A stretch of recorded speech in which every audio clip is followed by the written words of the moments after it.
Good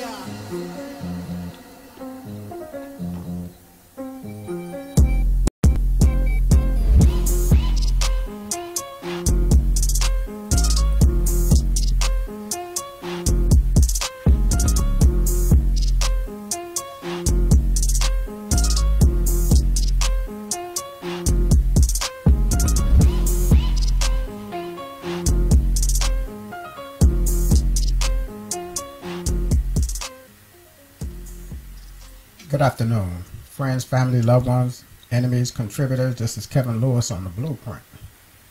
And I want to say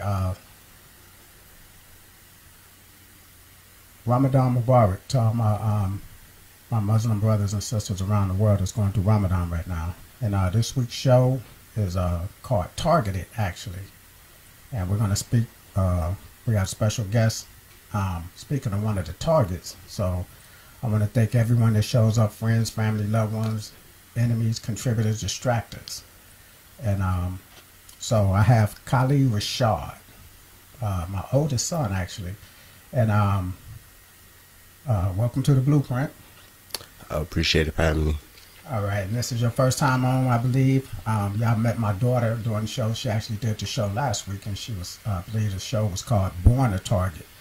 So this week we have one of the targets. Of course, we all are targets, but this week we have one of the targets on it. It's called Targeted. Now, you've played football.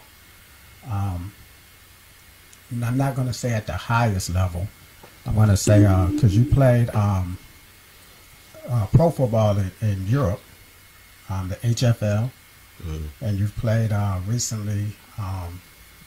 You played in Brazil, and I don't even know what the league is called in Brazil. The BFL. The BFL, okay. So you played at a higher level. I'm not going to say the highest level, but you played at a high level of football, playing pro football. And so we're just going to talk about that, being a target as a black male in this world, since you have traveled around the world to an extent. And we're going to talk about that, being a target, and piggyback off of the show from last week. So I'd like to thank Dee Dee for showing up, and she said good afternoon. So starting off, we're going to go to the beginning, from the beginning. You started off playing with the Southeast Apaches here in San Antonio, Pop Warner football, probably at the age of what, 5, 6? Six, yeah. 6. I think 5-year-old they had flag football. You didn't play that. You went out, played for a predominantly black organization. Right.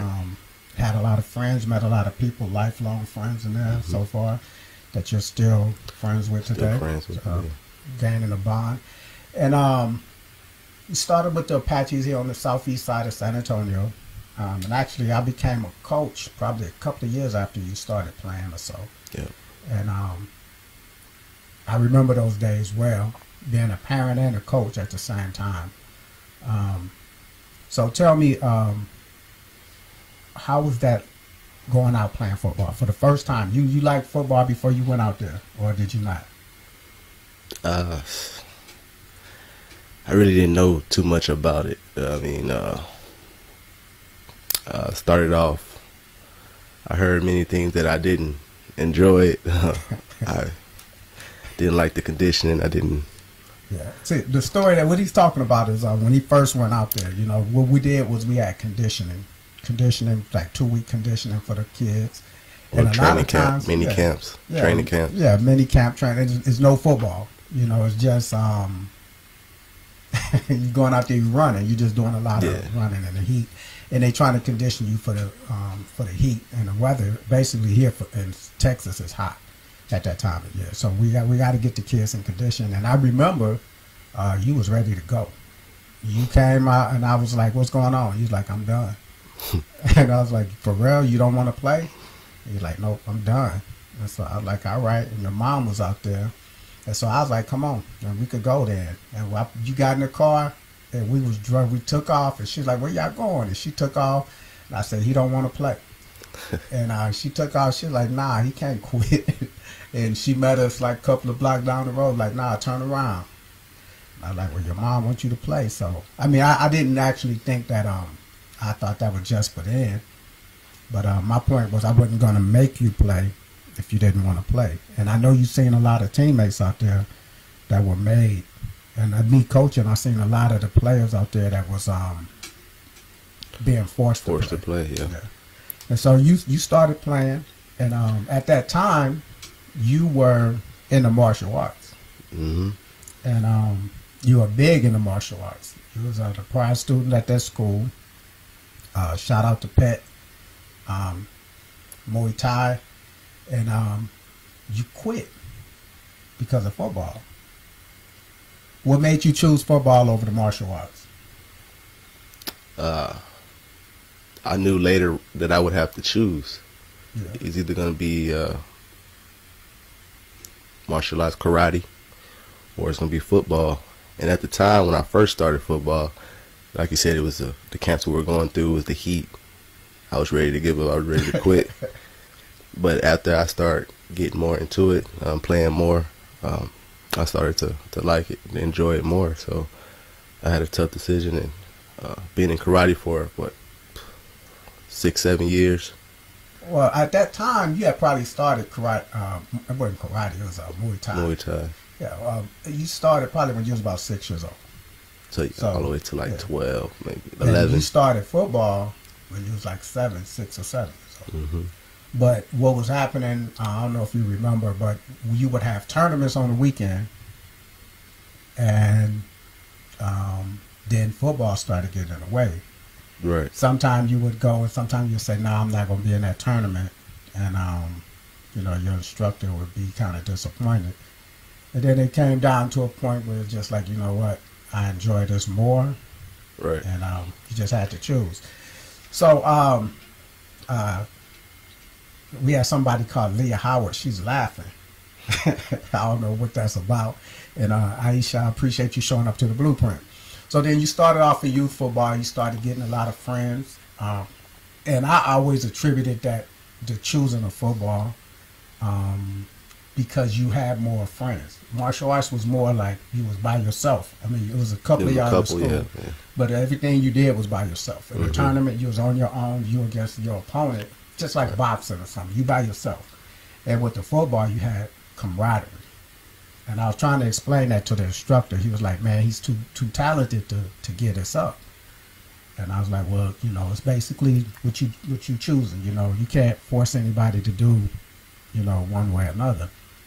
So that journey with the Apaches, let's talk about that. Tell me what you remember about all of that. I remember started off Mighty Mike about age 6, 7. Yeah. Not playing too much. Started off playing defensive back, playing cornerback. Had all these extra pads, elbow pads, neck pads. But yeah, not getting to play too much that first couple years. Then going into maybe junior peewee, the next level, around age 9, 10. Getting to play more often. And then we ended up winning a national championship at the junior peewee level. And it's like 2003, I believe we won. Yeah. Went to Florida, undefeated. Won both games. Came back national champs. So that was probably the biggest experience of my childhood Pop Warner days that I experienced. And moving up to peewee, the hype of us going back to back, repeating as champions. Going back to Florida, and we ended up losing in the championship game. So but you didn't go. I didn't get to go to that Florida vacation. So and then we ended up losing that game. So I felt like it was a lot of my fault because me not being there, being a starting running back on the team. The MVP from last season, the championship game. I was there. I was coaching. Yeah. And this is something that I remember. This is something that I never said, but I thought about when I said, okay, you're gonna come on the show. I used to coach, and at some time, like you said, you was a running back, I was a defensive back coach, a special teams coach, and one of the mistakes I think I was making at that time was I was hard on you. I don't know if you remember when you played defensive back. I remember. I'm gonna tell you something I remember. I remember when we was playing Holy Family, and you made a mistake. I was defensive back. You was playing defensive back, and I was just going in. And coaches was like, "Man, chill, calm down." I'm like, "No, man," and I was cussing and fussing and Kali, what the blah blah blah, blah. And I was one of them parents. But the thing was, I was a coach, and I didn't realize that other people was looking. As far as saying, man, that's how the coaches be yelling at their kids. And I knew that this was my son, and I could blah, blah, blah. And I knew you, and I could say, this not tearing him down. I wouldn't talk to anybody else's kid like that. But what I had to realize was that I was out of line, because when we started playing basketball, and when I was coaching the basketball team, and there was a player on the team that had an overbearing parent. And we lost a close game. I don't get into names and things like that. But the parent just went off because he felt like that kid made a mistake. And he just was going in on him. On the court, when we was trying to walk off the court. And my thing, when I was coaching, I was about teaching. When I was coaching basketball, I was about teaching. It's not about winning and losing, because I remember those times we had kids that couldn't even dribble at first. Yeah. And we had some, and it wasn't about that. It was about learning. And I was watching this happen. I was like, man, I always tell people about this. And I was like, man, we have parents that's overbearing. But then I think about it, and I had to reflect. And I remember that time when we was playing Holy Family, I was like, man, I was going in. And people didn't realize. And so just tell me, when we was playing back then, was that bothering you, having a parent that was on the coaching staff? Was that any kind of?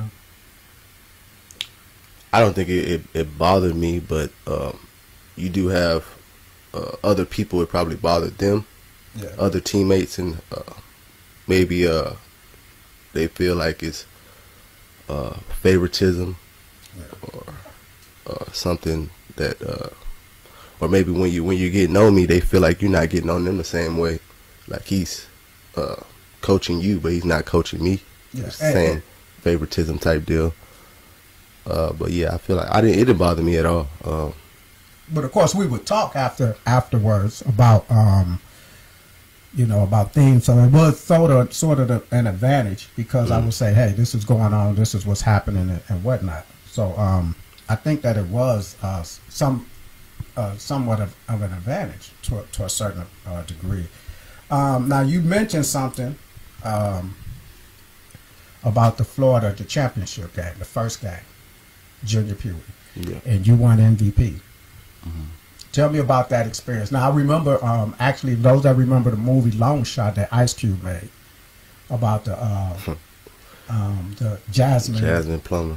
Plummer. You remember her name? I was trying. But, that was the big hype that was going on. We were going to play. It was a female quarterback in the semifinals. And we were the first team that was going to play them.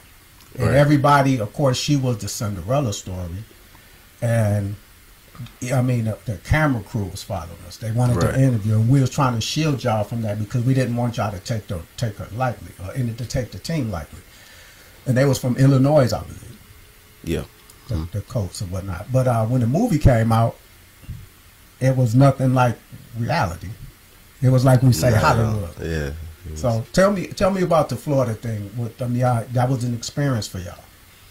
Yeah, it was like you said, like you had the media, the camera crew following us around, and us being in Florida for the first time.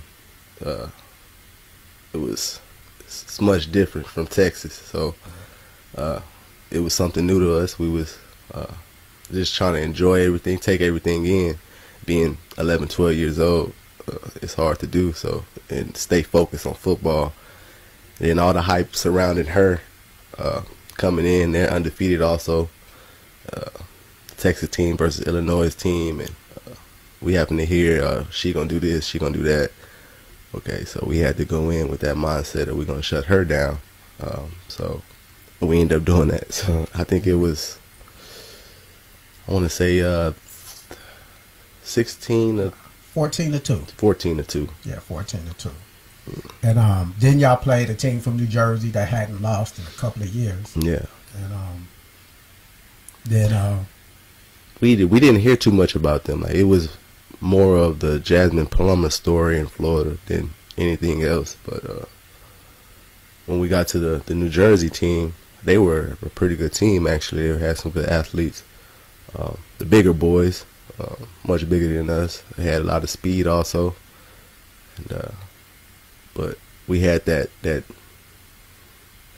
don't know, it was that chemistry just within everybody. And we had the coaches also.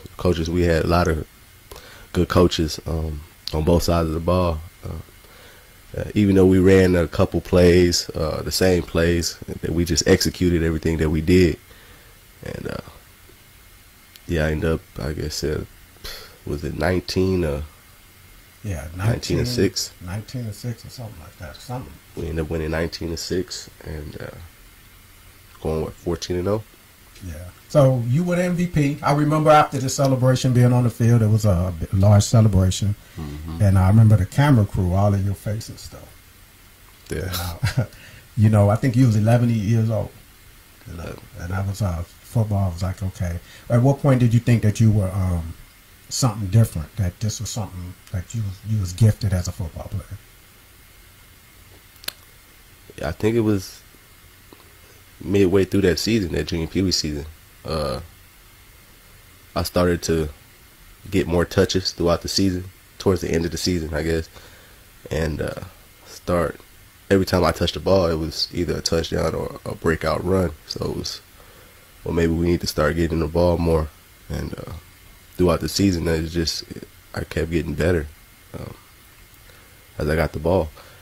And we ended up winning the championship, and they're giving me the MVP. So that next year, that Pee Wee year, I came in a little big-headed, knew what I could do, and from then on, the rest was history. Yeah. So that's when you got your confidence up. Yeah, confidence. Now the next thing, you played in probably junior high school some, I guess. Yeah. And then you went to high school, and I remember the first year you was a freshman, you went to Roosevelt. Right. And did you meet somebody at Roosevelt at that time? I remember they had a star kid at that time, but he was kind of young. I mean, young as far as freshman. And I was hearing about this kid, but then we moved out of that area. Yeah, they had a few stars there, but it was mainly I was trying to play running back, and it was a guy they already had there, Brandon Armstrong. Yeah, we probably come back to that now. Yeah, again, so but it's funny how life works out, because then we moved. We moved. I think it was halfway through the year, maybe. Yeah, about halfway through our freshman year. We moved. Relocated to this area, and you played for Wagner. And the thing is, you was kind of small, right? And that was the thing all while you was coming through playing football. You had to prove yourself with the Apaches, right? Because I remember one of the coaches telling me, even after we won the championship, that they wasn't going to come back to having no small running back or no small players. And I said, man, you're going to have to earn it. And it's like, how you win the national championship? I'm one of the coaches on the team, by the way, and I'm like thinking to myself, and I told you, man, how you going to have to, you win the MVP, you won basically got them to the championship with the state game against the Houston team, winning interception, and that sealed the game in overtime. Mm-hmm. Then you had some touchdowns against the Colts, and in Florida you had long touchdown against the what was they, the Bishops? The Bishops, yeah, New Jersey. Then they come back the next year, and it was sort of like, man, we don't want it. We're not gonna have these little guys. So anyway, so that was the theme of you, basically, for the rest. Because I remember in high school when you was on JV, and the coach was and I went to a practice. Mm-hmm. And they would give y'all the ball against the varsity, and they would just give you the ball, and you running around, and them guys are just tearing, coming through and like wreck him. But the coach was like, man, he's smaller, he got heart.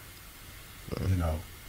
So you played high school ball, and the thing was you felt like you wasn't getting the ball enough. You came back, you went to Houston your junior season, came back as your senior season with Wagner, and they had a star running back already. You played wing back or slot receiver sometime. And tell me about that experience when your senior year in high school. Coming back from Houston, the team that I came back from in Houston my junior year, they had ended up going to the 4th round, and at that time they didn't know me. I was a backup on the team. I actually played defense, corner, but I was going against those guys. And they had some pretty good athletes there, so I learned a lot from that, just watching and going against them in practice. But coming back to San Antonio, going back to Wagner, I already knew what I wanted to do. I knew they had a running back there. I knew that we didn't have too many receivers, so I ended up playing like slot or outside receiver most of the time. And we had a lot of good athletes. That class had a lot of good athletes. That 2010 class, and we ended up unfortunately losing in the first round to the number one team. Number one team in the city, yeah. Clark. I think y'all probably was like number 3 or 4 or something like that. Yeah, it was the number 1 offense against the number 1 rated defense in the city. So it was but throughout the season, we were a pretty good squad throughout the district. The regular season, we ended up winning we was co-district champs, ended up tying with Judson. Then ended up losing the first round of the playoffs, like I said, and we felt like we were state contenders. We felt like we had the athletes to win it. We just didn't have maybe the play calling or the coaching to do it. And they just out executed us as far as being ready to play. Yeah, I mean, I think I remember they played bully ball. They just like 3 yards. They had a game plan coming in. They were going to hold the ball and not let our offense get on the field. As far as getting our running back involved, getting me involved, they limited that. So we had the possession time was 36 to 12 minutes, 36 minutes to 12 minutes, and they targeted you. And by the way, Rob, that's the title of the show is Targeted. And he was asking what was the title, what was the subject. And I'd like to thank Leslie and Gwen for showing up, Robert, RC, and Daryl. What's up, brother? Targeted. So now you waiting to see what's the next step. Now you said you wasn't getting enough touches, during the season. I mean, you had a nice highlight film. And it seemed like you was just like, tearing it up. But actually, you'll get like 3 or 4 touches a game. Right. And 2 of them may be touchdowns or long runs or something, but that was it. And the experience of waiting to see what was next. College. Now, you didn't get a lot of looks at college. You didn't hardly get any offers at college. Right. What do you attribute that to?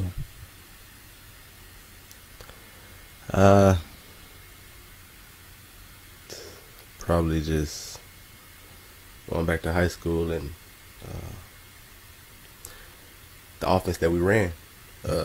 Not getting the ball and things like that. Yeah, the type of offense we ran was more downhill running game.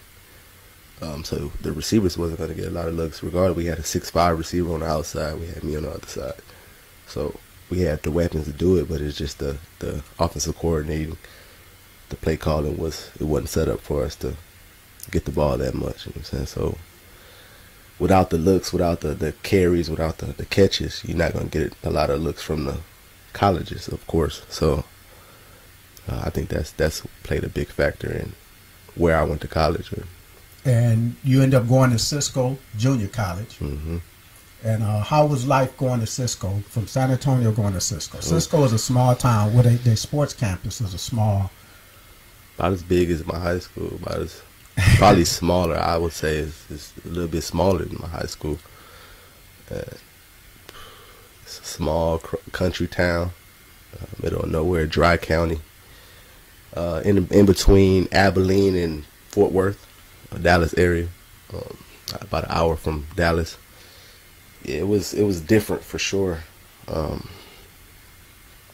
from a predominantly black school, a mixture of students there, to going into the country. It was different. We had different occasions that we went to. We go to the gas station, it's something. We go to Walmart, it's something. We go to now, when restaurants. you're saying something, let's talk about something, because we're talking about you're being targeted. Now, we just went, we didn't really get into the subject, but coming from being a black male in America, these are the experiences. You were put into organized sports for a reason, actually, to give you a path, some organization, camaraderie, discipline, alternative route to the streets. Right. Now, that worked up into that point, but what you also, I want to go back to something. We're talking about the Southeast Apaches, and there has been a lot of people that went in another direction. A lot of people that was your teammates, a lot of people that was in the organization at that time. Right. I mean, we've constantly hearing about these guys getting killed. Just a couple of days ago, another, who I thought would have been, a star, like or breakout athlete. Yeah, breakout athlete. He was one of the guys. He was older than you, on an older team, and they were good. We used to look at them and like, man, as adults, we wanted to see these guys play. Mm-hmm. Then when you look at what happened to some of these kids, to what end up happening, it's like a lot of them went to another route, and sadly, they a lot of them have lost their lives or ended up in prison or both. No. And like you mentioned, the coaching at the high school. One thing that I saw, talking to a guy that did your highlight film, he mm-hmm. told me that he was shocked at some of the things that was happening at the high school level with these coaches, how they played favorites. And people think that, they only play favorites on the field, but they play favorites as far as these kids' careers are concerned. Now, I remember, I don't know if you remember, I remember when you was a sophomore, and or probably when you became a senior, when you came back, and you were talking about kids that was complaining, that was upperclassmen, that was saying that they didn't get the looks that they could have got. Right. And they were blaming it on the faculty or whatever, Now, I don't want to throw anybody under the bunch with unsubstantiated, claims or nothing, because I don't have proof that this was happening, but this was the complaints that was happening. And the guy told me that was making a highlight film, that he made highlight films for people all over the country, and he did yours. He did highlight films for the SEC, the Pac-10, coaches that would ask about athletes. Mm-hmm. And he told me that, hey, man, he said some of these coaches, I asked to make a highlight film, and they would say, nah, don't make one on him.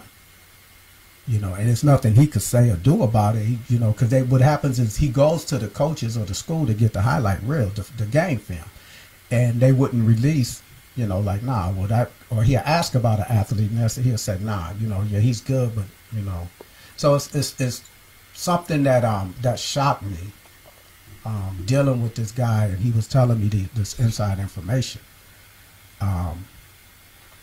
And some of your teammates that, like you say, y'all had a talented team at Wagner. Some of them didn't even get to play. That was good. That was real good. That was, starters and whatnot. Right. And it's coach's decision. Whatever, they make a mistake, and it's like throw them to the wolves or the dogs. And what they're doing is they're controlling that person's career. And I know y'all had a star player. He ended up not getting a chance to play. He probably could have ended up playing in college. One of the fastest kids in the state at that time. Yeah, for sure.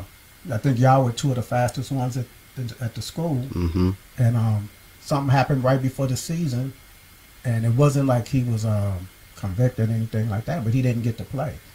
And just the coach, you know, and y'all, I think you said y'all voiced y'all opinion. Mm-hmm. Y'all went in there and said, hey, man, y'all need to. All the captains went into the head coach's office.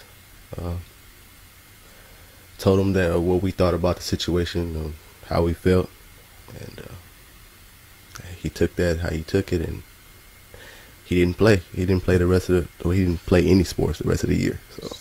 So that kind of blackballed the young kid. And I remember him because he played with the Apaches also. Yep.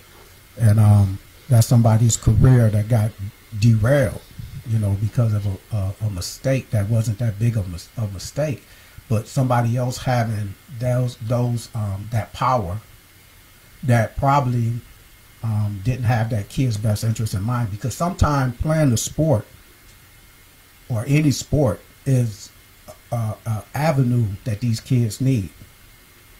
And sometimes when you take that away, they have resentment or whatever, and they go in a total different direction.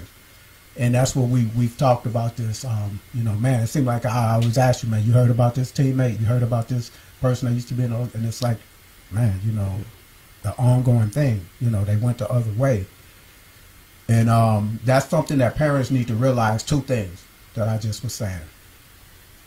It's 2.5 million kids that play youth football in America. You know, and football is an outlet, especially in the black and brown community.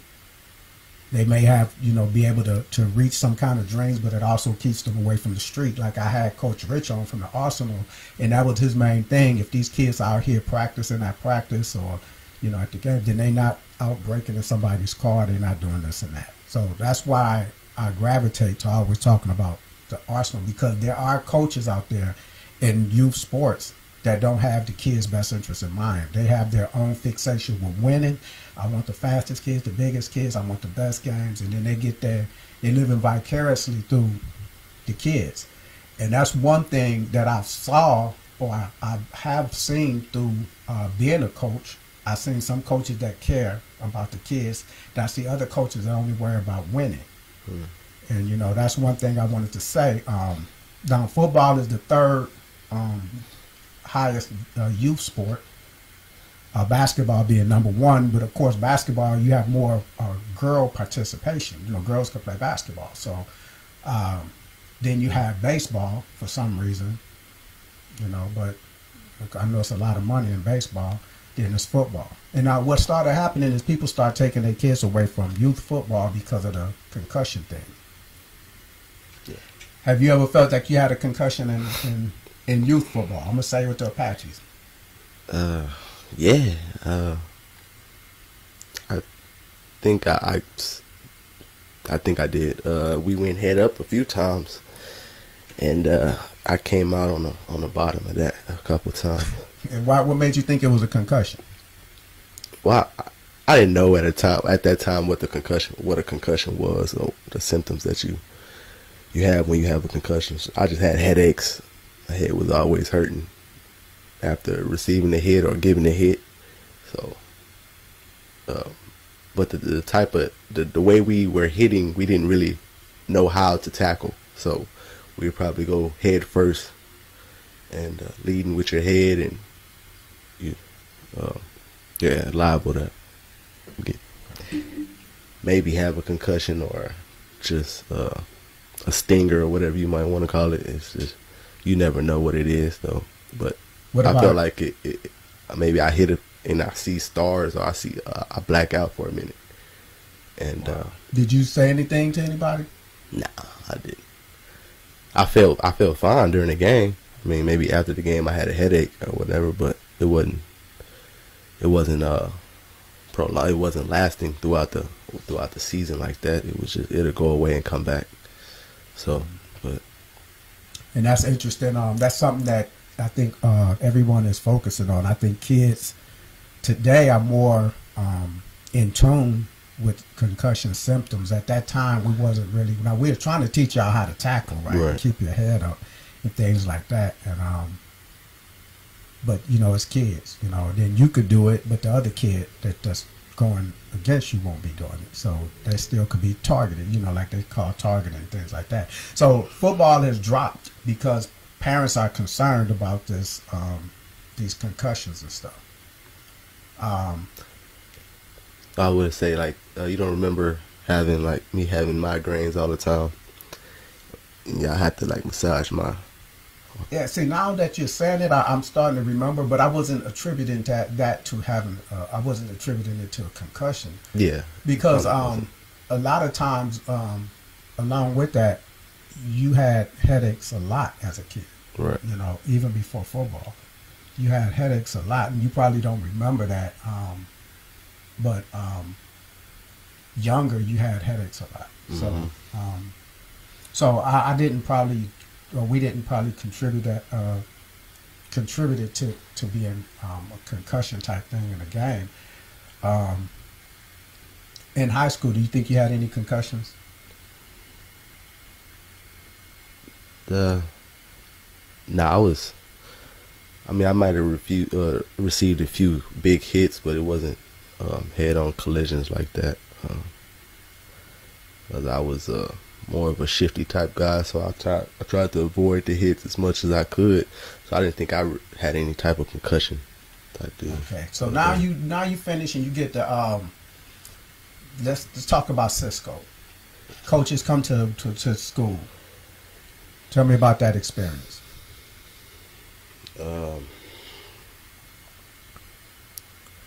Coming to the high school, or you just just the whole experience of saying, hey, you know, somebody saying, hey, man, I want to sign you to play football at my school.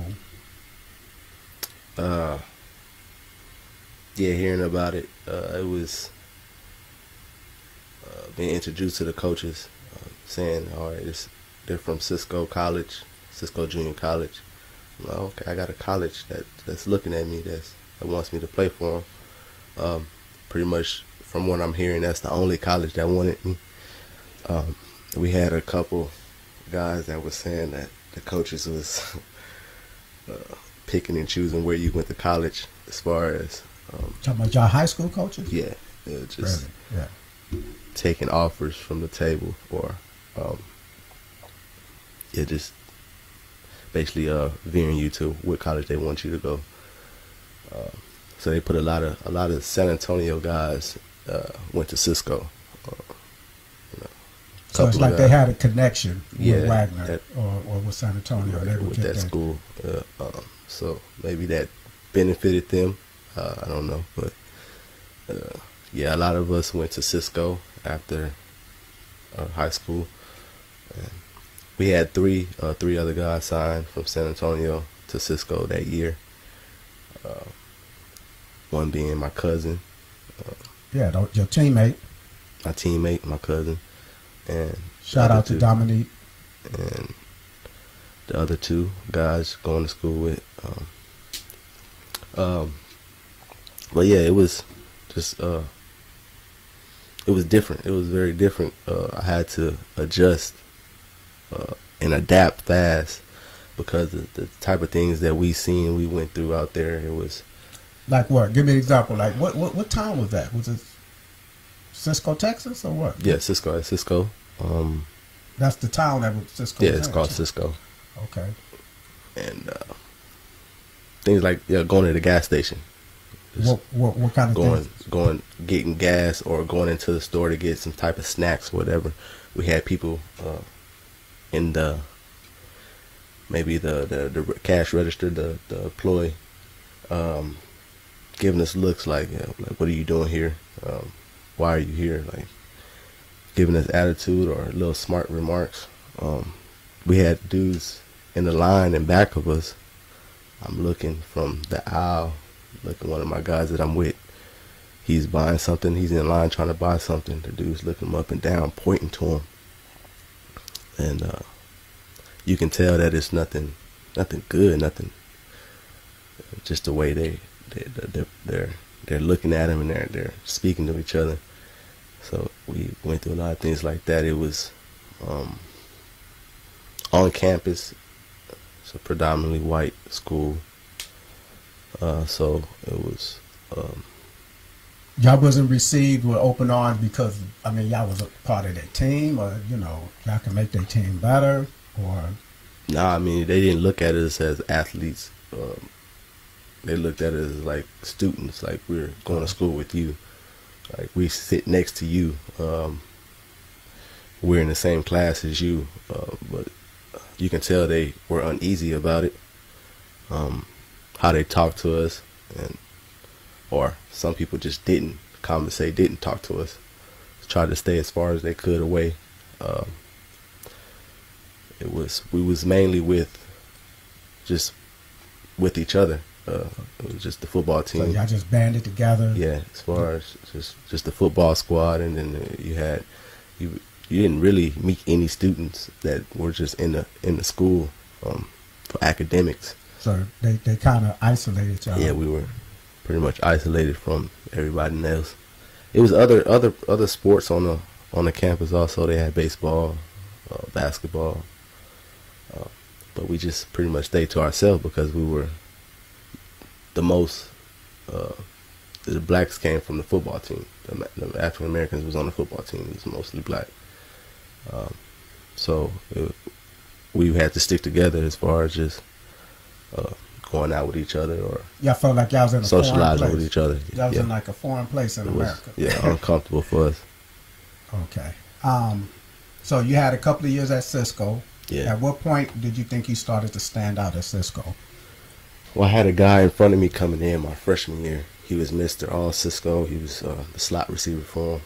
He ended up getting injured maybe, I guess, halfway through the season. Then I had to step in and play, but it was more towards the end of the season, so I didn't get to play that much throughout that season, that freshman season. So that sophomore year, coming back, had more experience. I learned everything, caught on everything quickly. I was more comfortable with the situation I was in, the place I was in, so I could just focus on football more than worried about anything else. So I started to shine as slot receiver that year. And so that sophomore year is where I feel like I broke out. End up special teams. You know, yeah, because you end up getting a couple of man, I'm not talking right. Yeah. I can't drink anything, and my mouth is dry. I'm just trying to explain something. Yeah, but it was first team all conference, punt return, kick return, special teams. First team All American. Yeah. Punt return, kick return. And then I had second team all conference receiver. Ended up finishing 6th in the nation at receiver, yards and touchdowns. And you had missed some time playing. Yeah, I ended up missing 2 games that year. Well, at the time I got injured, I was first in the nation. Yeah, you was leading the nation in all-purpose yards, right? All-purpose yards and touchdowns. And touchdowns and yards per game or something like that. I think I was like second in yards per game. Yeah. But ended up getting hurt the 6th game of the season, having to sit out the rest of that game plus another game the next game. And you had a coach that was coming to see you. I remember you was writing, you saying some coach named Sumlin, right? And you were telling me, you was like, man, you ever heard of this coach Sumlin?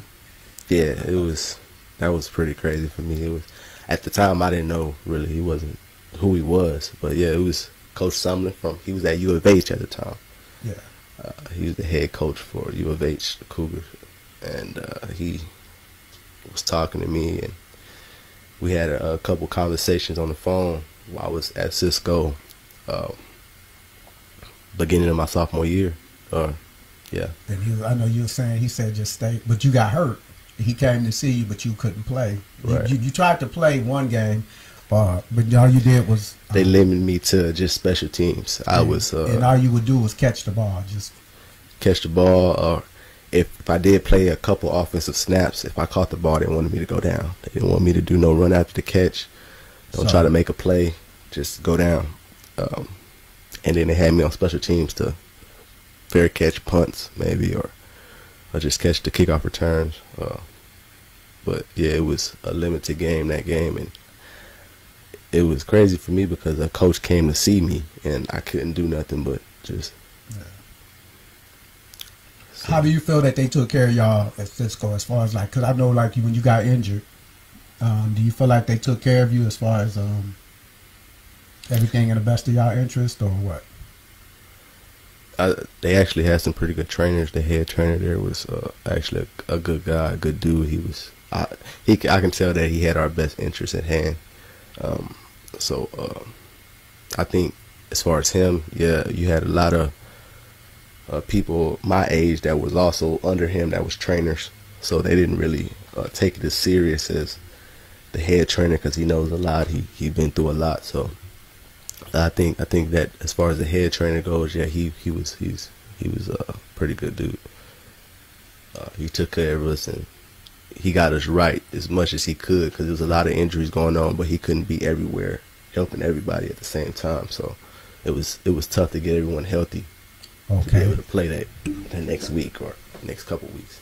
So was there any controversies there at Cisco as far as you was concerned with y'all football players or you the town, anything like that, the school, being black, anything like that? Yeah, like I said, it was a lot of issues that we had to go through off campus. We might get into something off campus, and it would reflect on the football team because that's what we were known for. We were there for. Yeah. One of the football players, something happened. That's what had a time. Exactly. Y'all bringing these guys in, and this is what happened. Mm-hmm. So then after that, what did you do after college?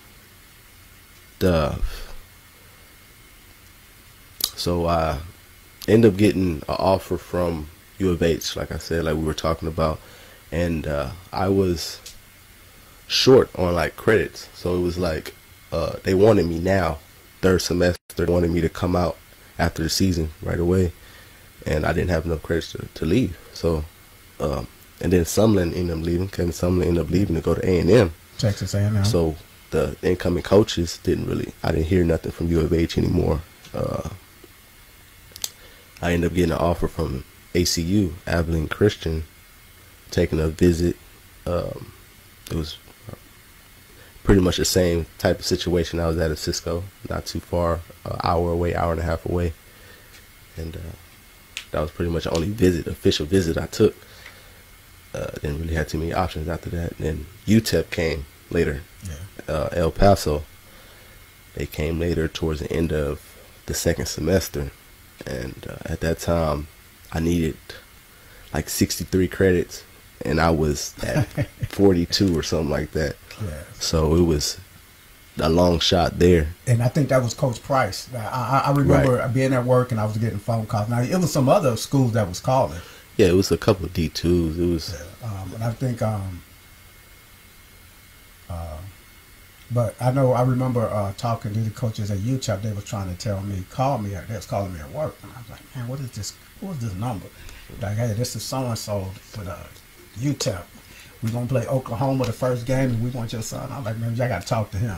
I don't persuade or do anything. But then he did call me, and the thing I do appreciate with them is they told me the situation that the coach at Cisco was doing a disservice to y'all because the reason you were short on your credits for your graduation was because they was having y'all take classes that wasn't going towards your degree. Going towards your degree. And what he was explaining to me is for them to sign y'all have to have your associate's degree. Right. So they was giving y'all enough classes to fill up y'all class. Just to be able to play. But they were doing that just to be able so y'all could play. So they didn't have y'all best interest in mind. That coach, and I'm going to tell you what that conversation, I don't even know if I told you, but he told me that he called me back. He said, look, man, this is the situation. We really want him to play, but we can't sign him. We can't give him offer him a scholarship.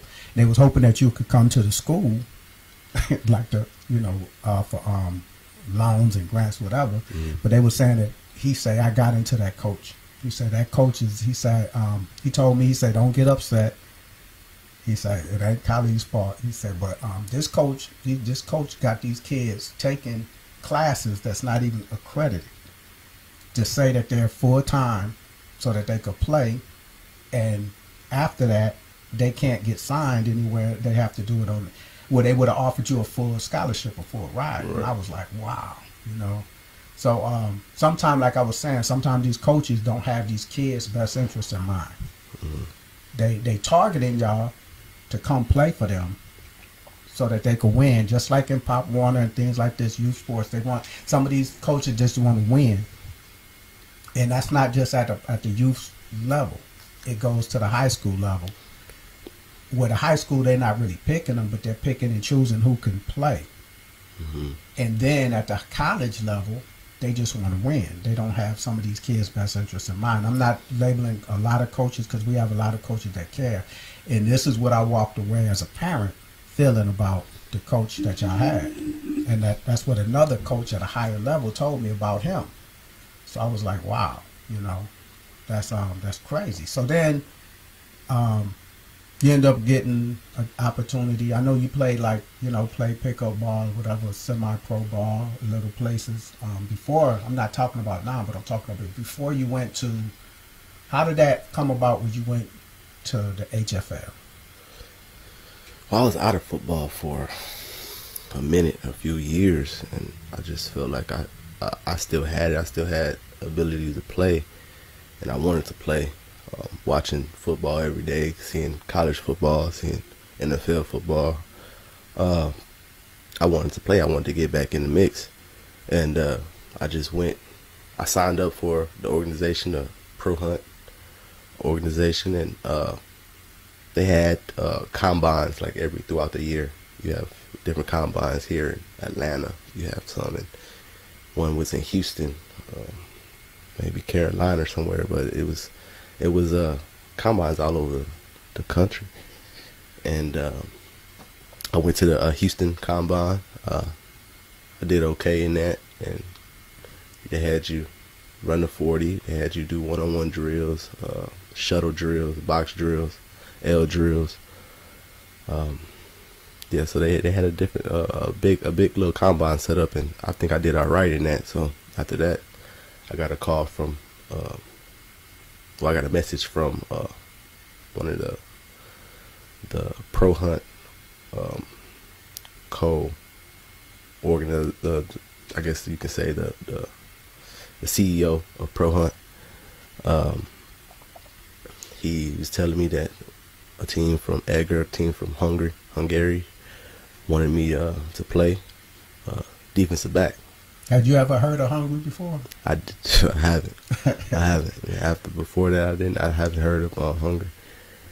But yeah, he wanted me to play defensive back, and I was like, well, I play receiver, I play running back, but I haven't played defensive back since. You played in high school a little. Yeah, I played JV, and then then senior year I had a different package to where I came in and played safety a little bit.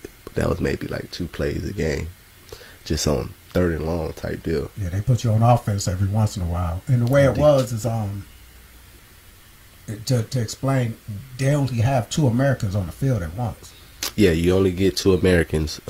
You might sign 4 Americans, but you got mainly 2 offensive players, 2 defensive players. So they already had their signings. They had 4 Americans there. And one guy ended up getting hurt, broke his collarbone, and ended up missing the rest of the season. So they needed another. He played safety, so they needed another DB. And he knew I was an athlete. I can play both ways, so they gave me that opportunity. I was like, yeah, go. I'll take that. So you signed 2017 with the HFL. How was it going there? Now I'm gonna get to some of y'all questions. I know somebody, your sister had a couple of questions about your mental stability, and we'll get to that. But how was it how were you received in Hungary? It was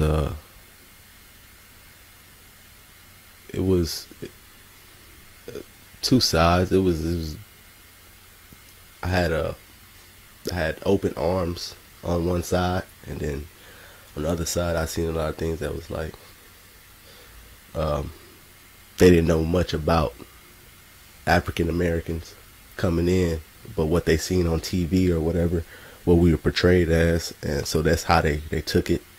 So they want to be around me. They didn't want to get to know me or nothing like that. So it was. They were standoffish. Both sides. You can say. I mean, some dudes. I mean, it's their language, the Hungarian language. They'll say something, and you can tell by their tone or their facial expression or their language how they're talking that it's nothing good. And I'll try to ask a player, like, what do you say? He's like, don't worry about him, he's an idiot or something like that. Like, so you can tell that it wasn't nothing good that he was saying. But you had a lot of things like that going on. It was a lot of people that refused us service. Really? Yeah, it was a lot of people that didn't want us to come in their restaurants or their cafes. They have a lot of cafes there. So we'll stand outside and order from there, do to pick it up and then come back and give it to us. Or we order and then our culture come give us the food or something like that. It'd be something crazy. But it was just certain places that wanted us to come. They wanted to get to know us.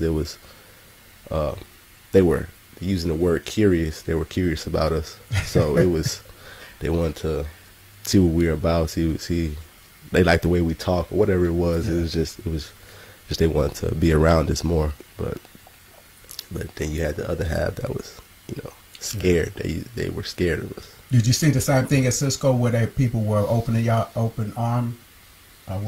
open arms, and some that's just it was both sides. You have that one side that wanna get to know you, wanna know more about you, but then you have the other side so it's the same thing no matter where y'all went overseas. So yeah.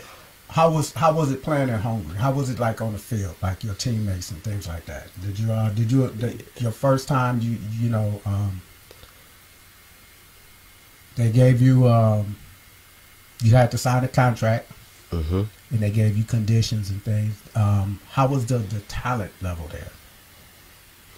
Those guys were strong. Like I said, they were very strong. They had the world's strongest man competition takes place there. Sometimes it's like they got a lot of bodybuilders. They got a lot of dudes that's just yoked up and just always in the gym. As far as the athleticism, you had the athletes, the American athletes stood out more than any other, all the Hungarian athletes. But because each team they got a selection of Americans, they would get y'all to come over to play. They could play too. And the reason they had that, this is what I'm guessing. The reason that they had only 2 on the field at a time because y'all had, was an advantage to be, right.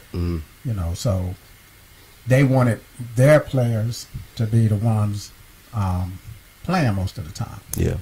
So, and that was the same thing in Brazil. True. How was it going to Brazil? Same situation. You had some people that were. It was actually a bigger fan base than Europe, than Brazil. The fans were really crazy there. They were in Brazil. Yeah, they were. It was a big fan base there.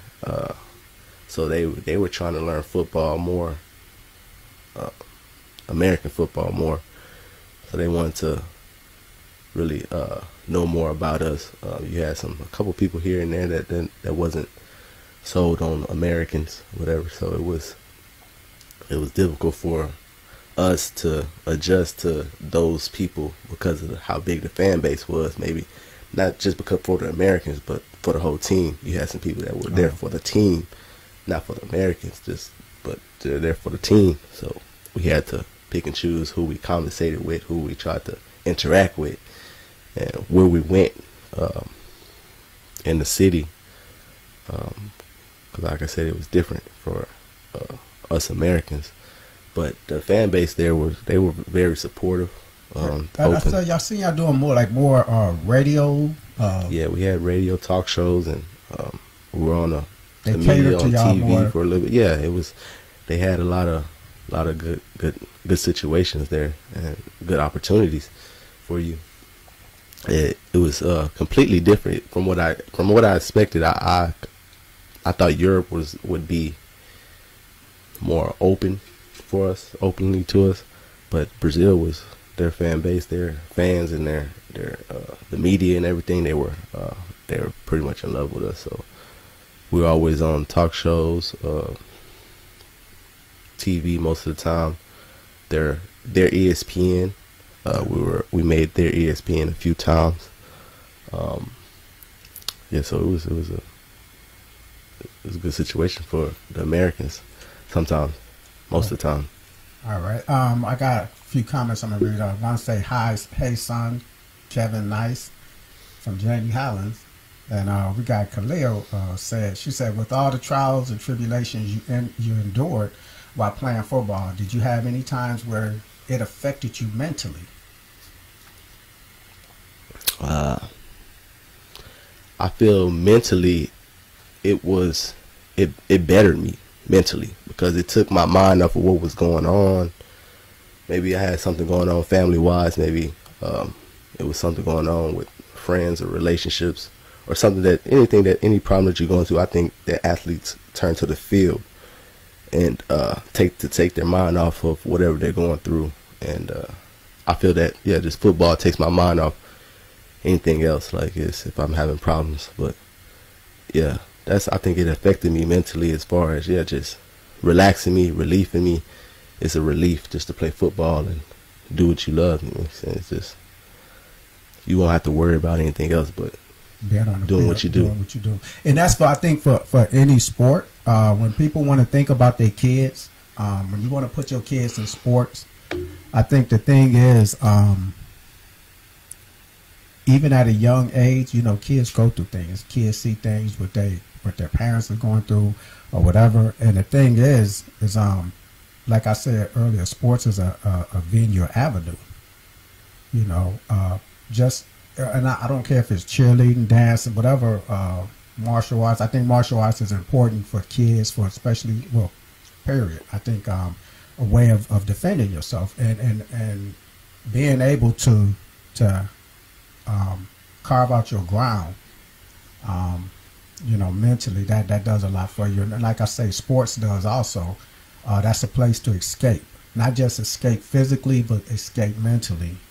And I think that's something that it could be whatever, baseball, basketball, giving kids something else to do as they start going through, puberty, things like that. Because like I said, we had a lot of people that's been lost coming through the organization just from the organization that you came up out of.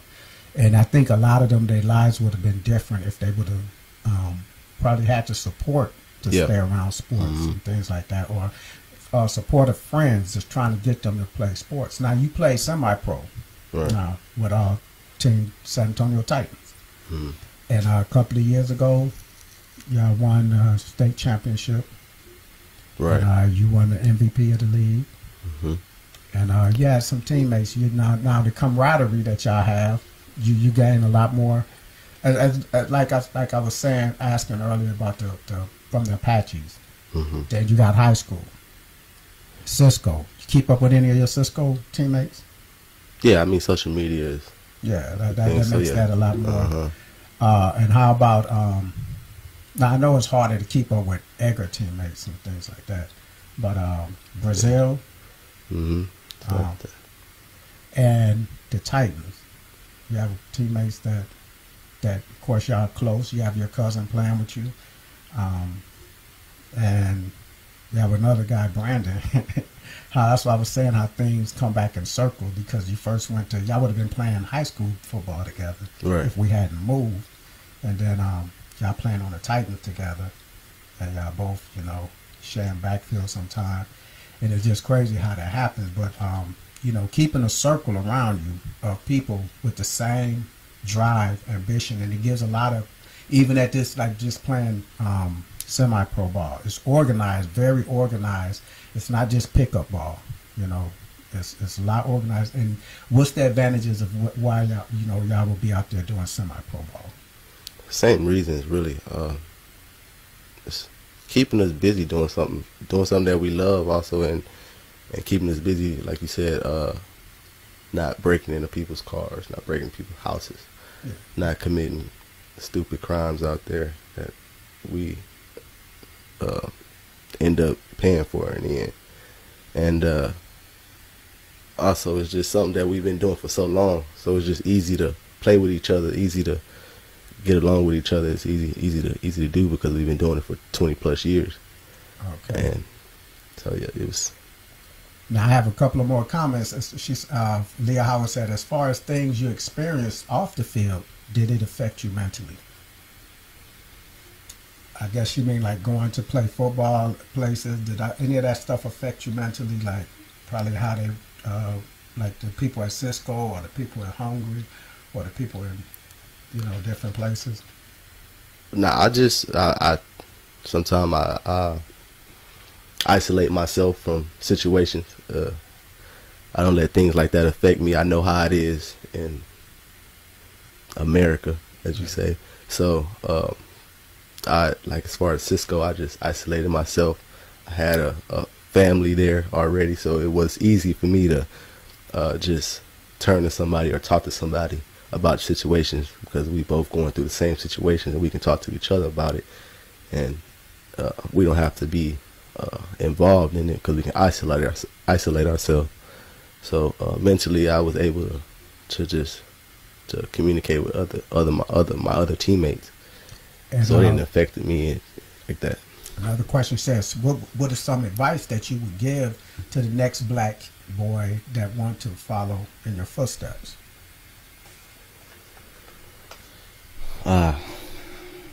First off, you got to understand how everything works.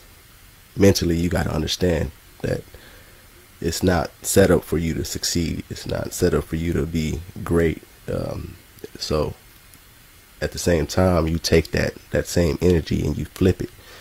You get that you have to have motivation. You got to have ambition to go do things that you want to do. If you want to go play in the league, you want to go overseas, you want to play basketball, whatever you want to do, whatever it is, you got to have motivation. You got to find something that motivates you. Whether it's people saying you're too small or you're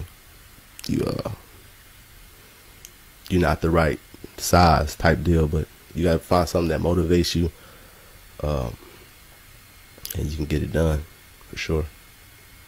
Okay. And part like I want to add on to that.